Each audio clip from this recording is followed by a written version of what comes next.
I'm John J. McDermott, and I'm here to introduce to you the life and thought of William James. I came upon his writings in psychology, philosophy, and religion more than 50 years ago, and he continues to inspire me, teach me, and help me to be aware of how, as he writes, life concretely comes. The work of William James provides meaning without false assurance and encourages us to be open to experiences other than our own, and to always seek possibility in all beliefs and decisions. In short, I find William James to be a liberating thinker in my life, and I want to share that gift with you. In this film, we shall first discuss the range of topics that James approached in his study of human nature. Then we give you some background to understand his own life course. We shall then discuss his conceptions of habit, the stream of consciousness, and will.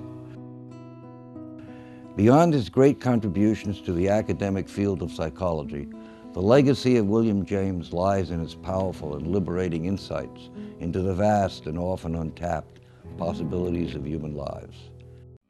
His legacy is immense. He seeded the field of psychology with a breadth of topics in his own quest to understand both the commonalities and individual differences in human nature. He understood that each of us is always taking an experience and melding it onto our ever-changing relational fabric. Our actions then change our experience. Nothing is ever the same. As long as there is life, there is novelty, and thus possibility. When I go into a meeting to celebrate 3 years of sobriety, and somebody else that day is celebrating 6 months of sobriety, and I feel better for them for that 6 months than I do about myself, because I used to be the loudest person in the room. I wanted to have the best one-liners. I wanted to be on TV and be famous and what about my needs and this and that. But now I take great comfort in seeing somebody else get out of their old behavior, because I truly feel that if you're gonna come into the rooms and you're going to get sober, you really have to change your behavior. James doesn't give us formulas to lead our own lives, but he does give us a push not to settle for certainty, but to seek out openings that resonate and thus widen our relational fabric. But James also warns us how we transact with the world is not the only transaction underway.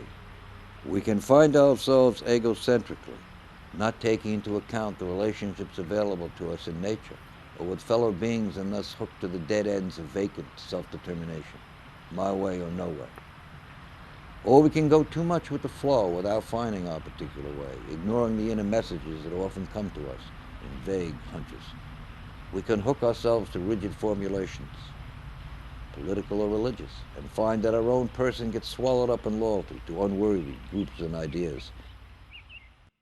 And we forget to open even one of the doors available to us. Following the lead of William James, it makes preeminent sense to celebrate the powers which we possess, although all the while recognizing the perils of overstepping the mark by our claims. He reminded us that there is a never not quite to all our formulations, and novelty and possibility forever leaking in.